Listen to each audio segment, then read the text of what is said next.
السلام عليكم ورحمة الله وبركاته. النهاردة هنعمل مع بعض مضاد حيوي طبيعي فعال جدا للقضاء على الكحة وطارد للبلغم. هنحتاج لبصلاية كبيرة هنغسلها غسلة كويسة جدا الأول. كمان هنحتاج ل10 جرام من الجنزبيل، 3-4 معالق من العسل الأبيض على قد حجم البصلة ما هتشيل معانا. كمان هنحتاج ل5 فصوص من الثوم. أول حاجة هنقطع كده الجزء العلوي من البصل، وما تنسيش ان انت تغسلي البصلة كويس جدا الأول. خلاص كده بعد ما قطعنا الجزء العلوي بالشكل ده هنجيب معلقة وهنقور البصل، بس خليكي حريصة ان انت ما تفتحيش البصلة من الناحية التانية عشان بس ما تنزلش العسل. اتمنى منك لو اول مرة بتشوفي قناتي ياريت تشوفي فيديوهاتي وتقيميها، ولو شايفاني بقدم محتوى هادف واستحق اللايك ياريت تعملي لايك واشتراك في القناة وتفعيل زر الجرس عشان يوصلك مني كل جديد.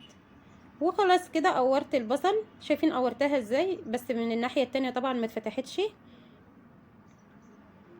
خلاص كده البصله بقت جاهزه معايا. اللي طلع من البصل ده تقدري تستخدميه في السلطه، في الكفته، اي حاجه تقدري تعينيه في الفريزر وتستخدميه وقت الحاجه. دلوقتي هنقطع الثوم لشرائح وبعد كده هنقطعه لقطع صغيره جدا.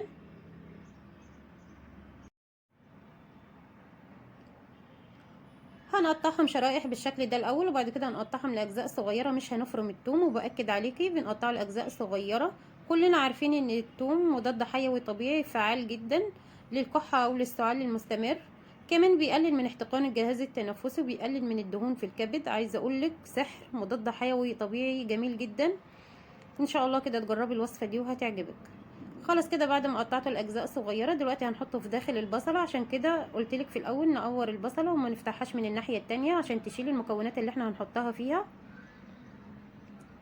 وخلاص كده بعد ما حطينا التوم دلوقتي هنحتاج ل10 جرام من الجنزبيل الفريش. وكلنا عارفين فوائد الجنزبيل، طبعا مفيد جدا للجهاز الهضمي وليه دور كبير جدا في نزلات البرد.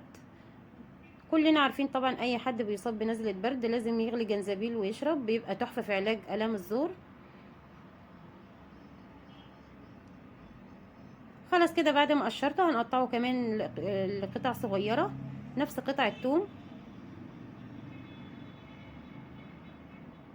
وصفة جميلة جدا وان شاء الله كده هتجربيها وهتعجبك. في البرد كلنا طبعا مصابين بنزلات البرد المستمرة، الوصفة دي تحفة بتقوي جهاز المناعة، كمان بتعالج جدا نزلات البرد.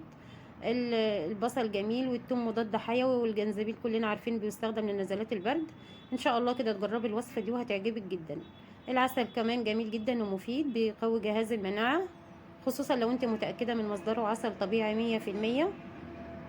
وخلاص كده بعد ما حطيت الجنزبيل والثوم في داخل البصله بالشكل ده دلوقتي هنحط حوالي 3 معالق عسل او حسب ما يشيل البصل معاكي. العسل ده طبيعي 100%، انا واثقه من مصدره وعارفه انا جايباه من فين. هنحط دلوقتي معلقتين، البصله اللي عندي شالت معلقتين بس من العسل.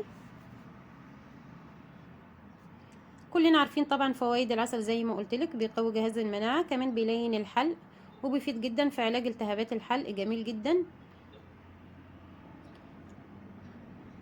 خلاص كده بعد ما حطيت المعلقتين هنغطي البصله بالجزء اللي احنا شلناه منها وهنحطها في مكان مظلم لمده 12 ساعه.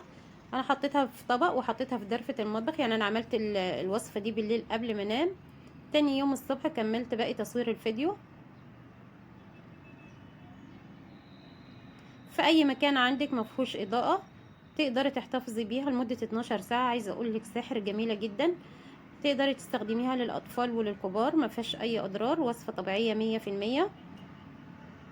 خلاص كده بعد ما غطيتها هحطها في المطبخ وهسيبها لتاني يوم نرجع نشوفها مع بعض. وبكده تاني يوم هنشوف دلوقتي البصلة نزلت سائل، طبعا السائل بتاع البصل مفيد جدا. شايفين كمية السائل اللي نزلت، مية البصل مع العسل مع الجنزبيل مع الثوم، وصفة رهيبة. ان شاء الله كده تجربيها وهتعجبك جدا. واتمنى لو الفيديو عجبك لايك كتير للفيديو واشتراك في القناة وتفعيل زر الجرس عشان يوصلك مني كل جديد. وطريقة استخدام الوصفة دي: معلقة على معدة فاضية قبل الاكل 3 مرات في اليوم، سواء للكبار او للصغار، هي 3 مرات في اليوم معلقة صغيرة قبل الاكل. وبكده ان شاء الله وصفتنا تكون خلصت النهارده. اتمنى تكون نالت اعجابكم، ويا ريت لايك كتير للفيديو واشتراك في القناه، واشوفك في فيديو جديد، والسلام عليكم ورحمه الله وبركاته.